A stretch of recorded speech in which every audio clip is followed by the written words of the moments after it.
A good evening, our dear viewers.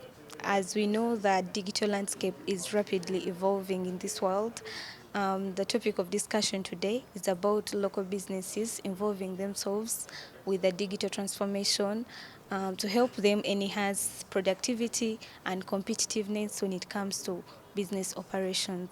Ladies and gentlemen, I am pleased.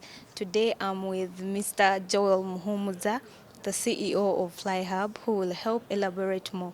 So, Mr. Muhumuza, if you were to give it like a percentage, on what percentage do you think our local businesses in Uganda are at when it comes to digital transformation? Well, thank you for having me. I think I'll answer it in two ways. In terms of percentage of total businesses that are digital, probably less than 5%. It's a very low number, but that stands to reason because enablers for digital are also quite difficult. Access to internet, access to electricity, even priorities in how you're going to reach customers. Most people are using cash. Most people are used to coming to your business as a physical place. So I would say less than 5% are digital. But I would say about 80% of businesses interact with digital tools. They use mobile money occasionally to pay for their utility bills or to receive payments. Many will even use WhatsApp to advertise their businesses. They may use Facebook. I know it's not officially on, but some people use Facebook. So I think there's some initial adoption of digital tools. It's just very low. And I think that that's part of why we're interested in seeing how businesses can start to use productive tools. Right now, they use social tools or some, mobile money here and there, but they're not taking the full benefit of using digital tools. Yeah. How best would you think you would advise that the people in local businesses to embrace digital transformation in their skills? Yeah, so maybe I'll say three things there. One is a bit self serving, it's what we're doing as Standard Bank. So the group created the incubator. So the business incubator is one way in which, for free, we take different businesses through the journey of getting their books ready, understanding how to use digital tools, understanding how it helps them even get financing. So I think to begin with, looking out for these kinds of endeavors, there are a lot of free courses that are out there. The issue is, I think, how to find them. And so we're trying to publicize in things like this to say they're available with us, but with a few other partners. I think the second way is this country has a lot of young people, and a lot of them are very savvy at navigating the internet. So I would say ask your son, ask someone who's in the neighborhood about how can I use Excel? How can I use Google Drive, for instance? There are free tools that can be used to enhance what you're already doing. And once you get a taste of it, then you can appreciate things at a higher level. Now, I would say the third means is, by engaging organizations such as ourselves. So Flyhub, for instance, we were created as a technology software developer. So we build products for companies, including internal to the group. And one of the things that we found is the initial step is just helping someone understand how their business actually runs and what changes they need to do. The biggest thing I'll say about digital is it's mostly a change of mindset. So once you are open to using new tools, it's very easy. That's the biggest part, I think about 90%. The tools come along afterwards. But I think we intimidate people. I think it's a problem even on our side. We intimidate people by making them look super high tech and very far away and not relatable. I think by breaking down that barrier and saying, if I can use WhatsApp, I can use any digital tool. Yeah.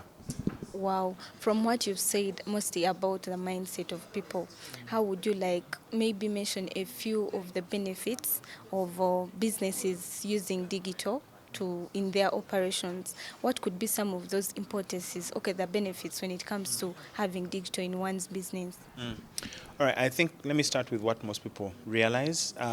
Let's say I have a business selling honey and I'm located somewhere in Imbuya. That means only the people who can reach Mbuya physically will be able to purchase my goods. Going digital has different facets. There would be the back end, so that's your internal operations, and then the front end. So a lot of times people will do the front end, so they'll get an email address, they may get a website, and what they find is they get overwhelming response. So when you go online, it means people in Kenya, people in other parts of Uganda will see what you're offering and then make a request for you to provide the service. But if on the back end I'm not able to do logistics, I'm not able to plan, not able to respond, all I'll see is so many people who want my service and I'm not able to meet them. So I would say the first bit is to look internally and say, what is the thing that's going to add money to my business? One is, for instance, the group has something called FlexiPay. So FlexiPay was created for someone as a business owner to be able to get payments either from a bank, if someone's paying with their card, if someone's paying with mobile money, if someone's paying with cash, if someone is sending from Western Union, all of that can come straight into your coffers. Now, once we see that record, as the bank, we now know you. The bank only knows a business by its business books, by your transaction records. And unfortunately, so many businesses, the information is held up here or is held in a book somewhere. And the time it takes to get that information from the book to a person who wants to provide you credit or insurance, it's cumbersome.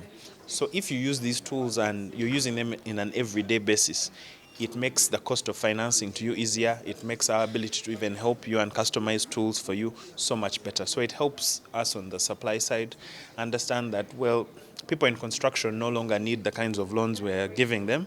Maybe they need other loans to be able to get inventory. The other bit I would say is don't walk the journey alone. A lot of the African bonus is that we work within associations, we do circles, we do group savings. In that group, it's very easy for you to then say, coming to the bank and say, come and teach us about how we can use the digital financial tools you have. We're struggling, we're trying to set up our business together. Each of us is struggling. Let's come together and put our needs and say, come and talk to our 300 or 500. I'll tell you for free, any provider of services is attracted to numbers. So if you pull together as numbers and demand for us to tell you something, we will. One last thing there I think I'll say in terms of the mindset. I wouldn't say the mindset it's not a malicious one. It's not one of laziness. You're just used to doing things a certain way. And that change is what is very uncomfortable.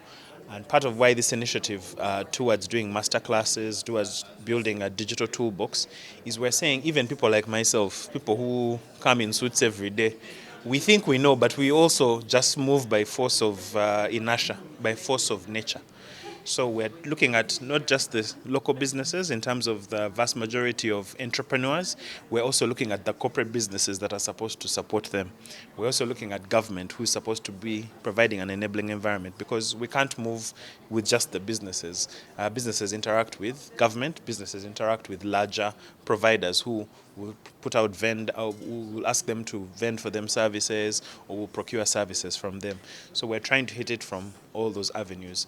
So I don't want people to think it's just the small local businesses. It's generally as a country, there's a lag towards taking on digital technologies, but that lag can be easily overcome by, having the bravery to say, I don't know, just help me. Yeah. As we were starting this whole discussion, you talked about our business is having like 5% in the digital technologies. What would you think are some of the challenges or hurdles that lead to this? Yeah, so I think in part it's also not knowing the right tools that you need. Too often you can buy a large technology solution and you're using a hammer to hit a mouse. You don't need something that large. Earlier in the press conference, our partner Michael from Refactory gave the example of government rightfully saying that different districts needed to have websites. Why? If we're looking to promote Uganda, to build Uganda, the outside world needs to see what we're doing. But the challenge was it's easy to set up the website, but to keep it running, to provide the content, to know how to respond, that's where the gap was. I think a challenge is also there are very few skilled developers, very few skilled people who work in tech. So a lot of what we're using is received from the outside world. It's received from either the US or it's received from Europe or it's received from Asia. So those technologies have been built to meet problems that they have. Some are universal, but for instance here, how easy is it for someone who's never learned how to read or write in English to be able to engage with the digital service? Perhaps the way I should be able to speak in my local dialect and for the information to be received is something that needs to be done. So there's a challenge on our side to be able to adapt to where people are instead of hoping everyone comes to a place where the average American citizen is, where they can start to engage with tools. The other things around, the enabling infrastructure. 5G internet is not widely spread. So to depend on your business being completely online or having to connect, it can be a risk. So a lot of businesses are hybrid. You have your digital side, but you also have your books that you're keeping. I know for myself, for instance, I can never move without cash. I will use my phone to make payments, I'll use the card, but if it's not working, I need to have a backup. I think the last one might just be around the people who make business decisions. This country is very young, but both in the business community and in the government, decisions are made by people who are much older than people who are actually facing the everyday grind. And as long as that gap remains, it's almost seen as, oh, it's just a nice to have instead of an investment in the future. So I think part of it is on us, using our brand and being able to, speak to industry associations to say, yeah, we're talking about digital skilling for people in school, for people who are looking for jobs, but us ourselves, are we making the right investments? Are we creating the right jobs? Are we setting aside the right kinds of projects? Because it's easy for us to talk and say someone else has to learn. What we're saying is we also need to learn and take ourselves on the journey as well. Yeah. While talking about these hurdles, you talked about how some of them can be addressed. Kindly elaborate more on how we can work on these challenges. So I think for us, practically, one of the things that we've thought about is actually starting by having these master classes. So they'll be coming out. They'll be looking at different sectors, people in oil and gas. Oil and gas because it's really front and center in the Buy Uganda, Build Uganda. We're looking at the education sector. We're looking at textile trade. We're looking at people who are dealing in financial services as well, people in ceramics, people in real estate. When we put out our toolkit at the end of the day, it's meant to be something that's Ugandan made, that you as a business can download, go through, ask yourself questions and get a diagnosis, just like when you've gone to the doctor. So after you've gotten the diagnosis, we'll recommend a few tools that you should start with. Some of them are free, so you can begin to engage. There are also resources where you can ask questions from larger enterprises like Google or Microsoft. But then for your specific use case, that's why we exist as Flyhub and Refactory as our partner. More practically, up until we save the world with this toolkit, I think the ways that people can start to solve these issues are starting with your phone. Your phone does quite a bit. I tell my mother she uses it for phone calls and WhatsApp. She doesn't know she can take notes with it. She doesn't know that she can record things. It's a powerful device, but we don't seem to engage as much with it. So I think the greatest way is just to find the most technically advanced person and just say, show me how this thing works, someone you trust. I think the community approach really makes sense. But you have to ask the question in terms of how does this apply to my business? And then try just a little bit. I have a young nephew who he learns by doing. And I think as adults, we like to learn by looking. So I think if we change it to let's start learning by doing, just with the few things we have, signing up for WhatsApp Business, just going through WhatsApp Business, it will show you how you should list your products, how you shall get communication back. Signing up for the Google business, I forget what it's called. It's something under Google Business that lists your business, so it can be searched for when people are Googling. Now, there's a lot of information there that you can go through. So I think those are a few places you can start. But I also would like to repeat that we have the Stanbic Incubator. Every year they open up different free sessions where we train different businesses, particularly small and medium enterprises, on how they can use the right digital tools for them to succeed. Yeah.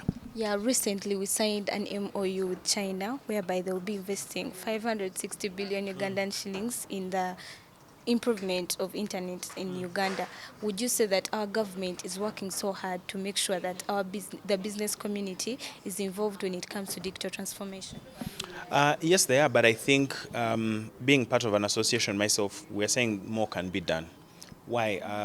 A lot of the things government wants to do, we think us as the business sector should be driving it. So, for instance, if they say they're going to set up internet service points along a certain business corridor, we would want to say, is that the corridor that makes the most money?